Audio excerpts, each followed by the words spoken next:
Louvar a Deus também pela vida do nosso pastor presidente, pastor Aziel, que Deus continue abençoando ricamente em nome do Senhor Jesus.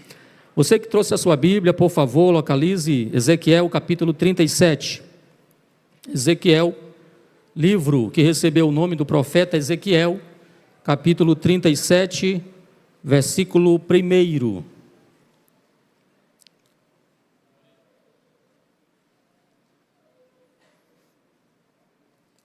Ezequiel 37, versículo 1, diz o texto: a mão do Senhor estava sobre mim, me carregou para fora no Espírito do Senhor, e me pôs no meio de um vale que estava cheio de ossos, e me fez passar ao redor deles, e eis que eram muitos no vale aberto, e eis que eles estavam muito secos.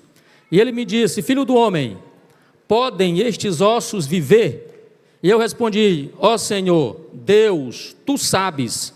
Novamente ele me disse: profetiza sobre estes ossos, e dize-lhes: ó vós, ossos secos, ouvi a palavra do Senhor. Assim diz o Senhor Deus a estes ossos: eis que eu farei com que o fôlego entre em vós, e vivereis. E eu colocarei tendões sobre vós, e fareis crescer carne sobre vós, e vos cobrirei com pele, e porei fôlego em vós, e vivereis, e sabereis que eu sou o Senhor. Verso 7 para finalizar. Então profetizei como havia sido ordenado, e enquanto eu profetizava, houve um ruído, e eis que uma agitação, e os ossos se juntaram, cada osso ao seu osso. Quem pode glorificar a Deus? Meus queridos irmãos, nós sabemos que o reino de Israel, a princípio, foi um reino unificado. Quando Saul, Davi e Salomão reinaram, era apenas um reino unificado. Porém, quando Salomão morre, o reino divide. Quando Roboão, filho de Salomão, assume o trono, há uma divisão no reino, passando a existir agora o reino do norte e o reino do sul. No reino do norte você tinha 10 tribos, capital Samaria, o rei Jeroboão. No reino do sul, Judá, capital Jerusalém. Roboão reinava com apenas 2 tribos, Judá e Benjamim. O reino do norte, ele foi oprimido pelo Império Assírio, e nós sabemos que no ano 722, a Síria invade o norte e leva cativo ou aniquila o reino do norte. Já o reino do sul, ele sofre várias invasões pelo Império Babilônico. Nabucodonosor invade Jerusalém por 3 vezes. Na primeira vez, ele leva os nobres para a Babilônia. Dentre eles está Daniel, Ananias, Misael e Azarias. Na segunda invasão, ele leva muita gente. Dentre eles, o profeta Ezequiel, o livro que nós acabamos de ler. E na terceira invasão, o general de Nabucodonosor, Nebuzaradã, entra em Jerusalém. E no ano 586, ele destrói o templo, leva os utensílios da casa do Senhor para a Babilônia, e lá na Babilônia, o povo de Israel, eles ficaram em uma colônia judaica próximo ao rio Quebar. E foi justamente neste lugar que Deus vai usar o profeta Ezequiel, em uma colônia judaica, próximo ao rio Quebar. Eu fico analisando a vida desse profeta, meus irmãos, porque o profeta Ezequiel, ele foi usado em um momento, ele foi usado em um local, onde alguém poderia olhar e dizer: aqui não tem como Deus me usar, aqui jamais Deus pode falar comigo. Mas foi lá próximo ao rio Quebar, foi meio entre os cativos de Israel, que Deus levantou o profeta Ezequiel. E eu quero dizer para você aqui esta noite, não importa o lugar onde você está, tu pode ser voz de Deus aonde você está. Não importa a rua onde você mora, você pode ser a voz de Deus aonde você mora, porque Deus sempre vai contar com Ezequiel próximo ao rio Quebar. Deus sempre vai contar com Moisés no deserto. Deus sempre vai contar com Daniel na Babilônia. Deus sempre vai contar com José no Egito. E Deus vai contar com você na tua casa e na tua rua. Se é verdade, levanta a mão e glorifique a Deus. Deus usa esse profeta chamado Ezequiel. E você leu comigo o capítulo de número 37. Observe que o contexto histórico diz-nos que Israel estava cativo. Israel foi levado para este lugar, para a Babilônia. E Deus chama esse profeta aí no capítulo 37.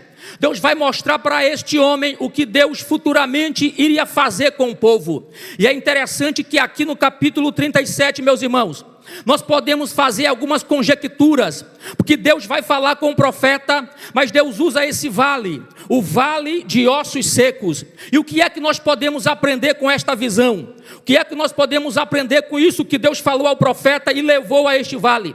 A primeira coisa que nós podemos entender, olhando para o versículo de número 1, olha só o que diz o texto: a mão do Senhor estava sobre mim, e me carregou para fora no Espírito do Senhor, e me pôs no meio de um vale que estava cheio de ossos. Imagine só o ambiente, olha só o lugar para onde Deus leva o profeta, para um vale cheio de ossos secos, não somente secos, mas sequíssimos, parecia um filme de terror. Deus levou o profeta para este lugar, Deus levou o profeta para este ambiente, mas eu quero dizer para você aqui esta noite, você que está cultuando aqui neste templo, você que está cultuando pela internet, eu quero dizer para você, com base na palavra, que Deus pode mudar qualquer situação. Quem acredita nisso e crê nisso, glorifique a Deus. Não importa o ambiente, não importa a situação, nós servimos um Deus que pode mudar tudo. Ele é especialista em mudar situações, irmãos. Ele é especialista em mudar ambiente. Você já começa lendo a Bíblia a partir do Gênesis, onde a Bíblia diz que a terra era sem forma e vazia.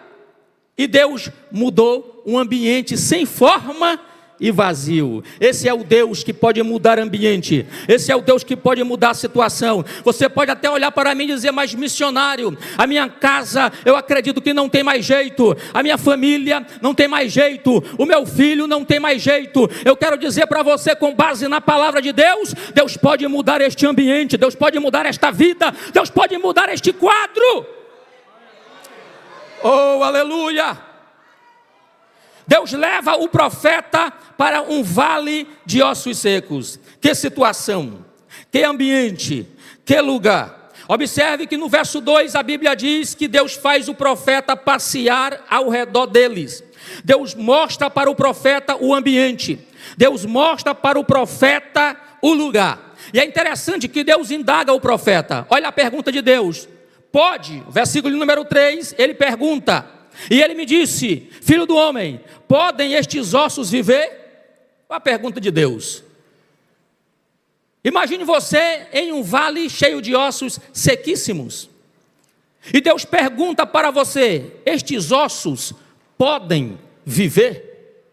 Estes ossos podem tornar a viver? E o profeta, de forma sábia, o profeta pensou na resposta, olhou para Deus, e ele não foi com as suas ideias. O profeta não foi com os seus pensamentos. O profeta não foi trazendo para Deus uma explicação. O profeta simplesmente olhou para Deus e disse: Senhor, Tu sabes, Senhor. Em outras palavras, o texto está nos dizendo que nós devemos deixar Deus ter a última palavra. Quem tem a última palavra é Ele. Alguém pode olhar e dizer: não tem mais jeito, é só osso, está sequíssimo, mas quem sabe de tudo é Ele. O profeta disse: Senhor, Tu sabes, está nas Tuas mãos o controle. Estás na tua mão o poder, estás na tua mão a autoridade. Se o Senhor quiser dar vida a estes ossos, o Senhor pode dar. Se o Senhor quiser mudar a situação, o Senhor pode mudar. Senhor, tu o sabes. E a Bíblia diz que quando Deus ouviu esta resposta do profeta, versículo de número 4 diz o texto, novamente ele me disse, profetiza sobre estes ossos e diz-lhes, ó vós ossos secos, ouvi a palavra do Senhor, ouvi a palavra do Senhor. Eu comecei esta mensagem dizendo para você que Deus muda qualquer ambiente, mas tem uma coisa importante que nós devemos notar, Deus muda o ambiente através da sua palavra. Deus muda o ambiente através da sua palavra. Observe o texto. Deus disse para ele, profetiza sobre estes ossos e disse-lhes, ó vós ossos secos, ouvi a palavra de quem, irmãos? Do Senhor. A palavra do Senhor. Então você aprende aqui, você entende que somente Deus, com a sua palavra, Ele muda ambiente. Ele muda ambiente. A sua palavra muda ambiente. Lá no Gênesis ele mudou um ambiente sem forma e vazio, mas mudou com a sua palavra. Ele disse, haja e ouve. Quando você vai para Lucas capítulo 5, você tem Pedro, que era um pescador da Galileia. E a Bíblia diz, em Lucas 5, que Jesus chegou e começou a ensinar a multidão. Ele vai ensinar a multidão. E de repente ele olha para um barco, e era o barco de Simão Pedro. Simão já tinha saído do barco, estava lavando as redes. Lavando as redes. Só que é interessante que Lucas vai dizer que ele não pescou nada. Mas se ele estava lavando a rede, é porque estava suja. Poderia ter alguns gravetos, poderia ter alguma coisa, menos peixe, mas ele estava lavando as redes. E a Bíblia diz que Jesus pegou então o barco de Pedro, subiu no barco e começou a ensinar a palavra, começou a ensinar a palavra. E a Bíblia diz que Jesus olhou para Pedro e disse, vai ao mar e lança a rede, vai ao mar e lança a rede. Pedro olhou para Jesus e contou a situação dele, contou o ambiente dele, e disse, Senhor, eu pesquei a noite toda, não peguei nada. Olha só a situação de Pedro, eu fui pescar a noite toda e não apanhei nada, Senhor. Mas diz a Bíblia que Pedro olhou para Jesus e disse, mas Senhor, sobre a tua palavra eu lançarei a rede. Oh glória, eu lançarei a rede. Uma coisa é Pedro ir pescar com a sua sabedoria de pescador,